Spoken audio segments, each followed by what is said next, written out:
Hello everyone. Any education classes में आप सभी का स्वागत है, जहां पर हम सामाजिक विज्ञान की पुस्तक हमारा अतीत का अध्याय 3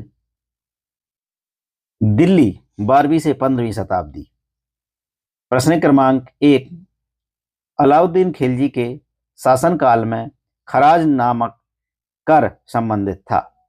इसके 4 विकल्प दिए गए हैं। ए, घरों से, बी, मवेशियों से, सी, कृषि से, डी, व्यापार से। इसका सही उत्तर है कृषि से। प्रश्न क्रमांक 2, किस इतिहासकार ने कहा था इल्तुतमिश की बेटी रजिया अपने सभी भाइयों से अधिक योग्य और सक्षम थी? इसके 4 विकल्प हैं। ए, इब्न बतूता, बी, जियाउद्दीन वर्नी, सी, फाक ए मुदाब्बिर, डी, मिनहाज ए सिराज। इसका सही उत्तर है मिनहाज ए सिराज। प्रश्न क्रमांक 3, भारत आने वाले यात्री इब्न बतूता का संबंध किस देश से था? इसके 4 विकल्प हैं। ए, अमेरिका, बी, अफ्रीका, सी, ईरान, डी, चीन। इसका सही उत्तर है बी, अफ्रीका। प्रश्न क्रमांक 4, मध्यकाल में रानी दिद्दा द्वारा शासित क्षेत्र था। इसके भी 4 विकल्प हैं। ए, कश्मीर, बी, वारंगल, सी, दिल्ली, डी, गढ़कटंगा। इसका सही उत्तर है कश्मीर। प्रश्न क्रमांक 5, मोरक्को यात्री इब्न बतूता ने बतलाया कि भारत में सरदार किस इलाके में किले बनाकर नहीं रहते थे? इसका सही उत्तर है मैदानी भागों में। प्रश्न क्रमांक 6, रिक्त स्थानों की पूर्ति कीजिए। तुगलक वंश के बाद खाली स्थान तथा खाली स्थान पर सैयद और लोदी वंश का शासन रहा।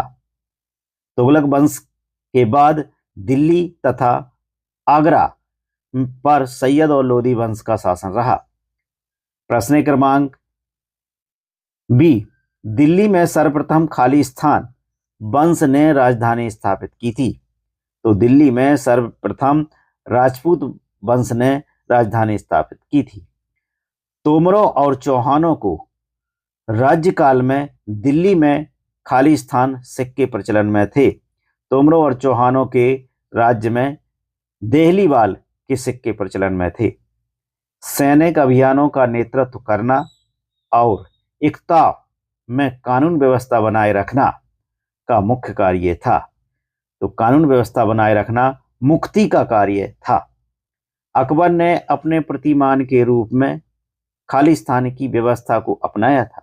अकबर ने शेरशाह की प्रशासन व्यवस्था को अपनाया था। प्रश्न क्रमांक 7, दिल्ली के सुल्तानों के बारे में हमें जानकारी किन साधनों से प्राप्त होती है?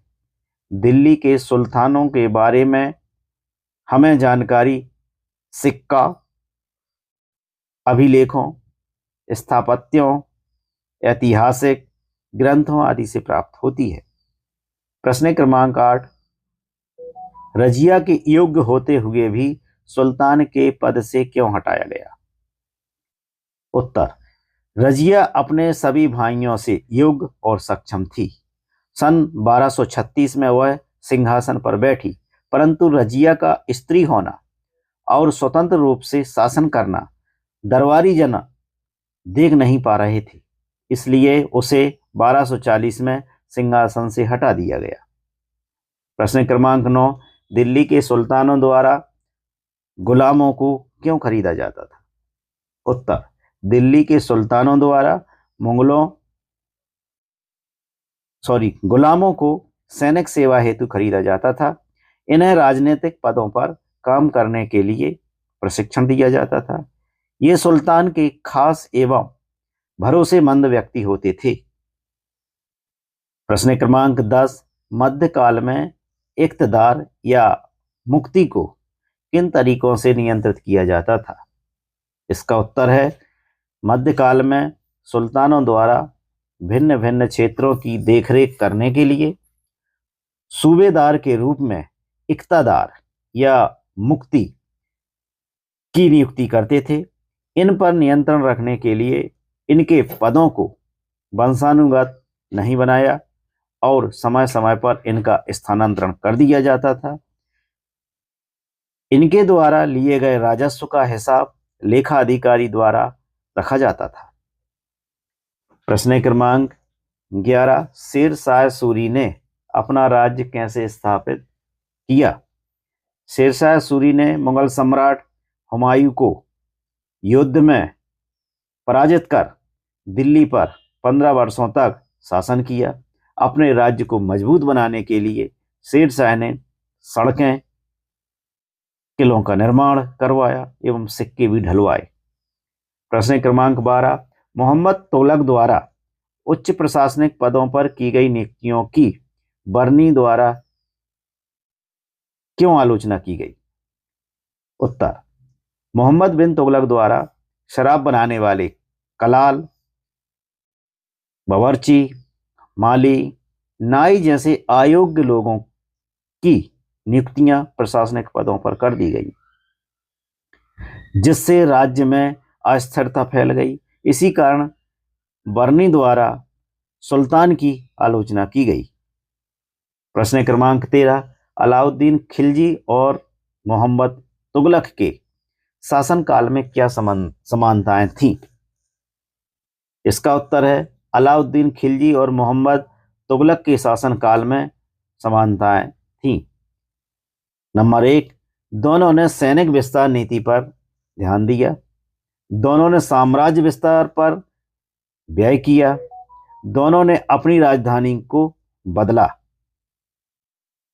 प्रश्न क्रमांक 14, अलाउद्दीन खिलजी की राजस्व व्यवस्था की विशेषताएं लिखिए।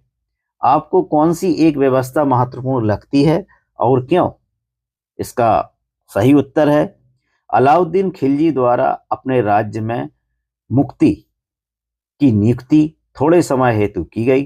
राजस्व वसूलने हेतु अधिकारी व सैनिक रखे गए। करों के प्रकार भी बदले गए, जिनमें कृषि कर, पशुओं पर कर, घरों पर कर प्रमुख है।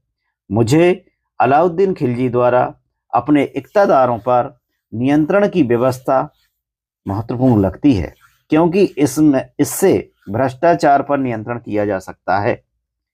प्रश्न क्रमांक 15, मंगोल विजय हेतु अलाउद्दीन खिलजी व मोहम्मद तुगलक द्वारा किन बातों पर बल दिया गया? इसका उत्तर, मंगोल विजय हेतु अलाउद्दीन खिलजी व मोहम्मद तुगलक दोनों ने ही साम्राज्य विस्तारवादी नीति को अपनाया। अलाउद्दीन खिलजी ने विशेष ध्यान प्रतिरक्षा पर, जबकि मोहम्मद तुगलक ने सैनिक व्यवस्था सशक्त बनाने पर जोर दिया। मंगोलों के बढ़ते आक्रमणों के कारण दोनों ही एक विशाल सेना खड़ी करनी पड़ी। प्रश्न क्रमांक 16, शेरशाह सूरी ने राज्य विस्तार के बारे में लिखिए।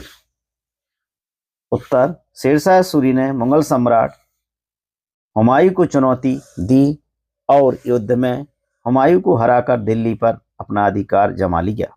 15 वर्षों तक उसने शासन किया। इसने अपने राज्य विस्तार हेतु राज्य की व्यवस्था को सुधारा। इसके लिए उसने सड़कें बनवाई, नई राजस्व कर नीति लागू की, जिससे राज्य की आय बढ़ी। डाक प्रणाली तथा सिक्का ढलवाए व्यवस्था भी की।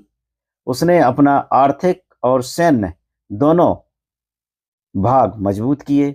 भारत के उत्तर भारत में सशक्त राज्य साम्राज्य स्थापित किया। Thank you.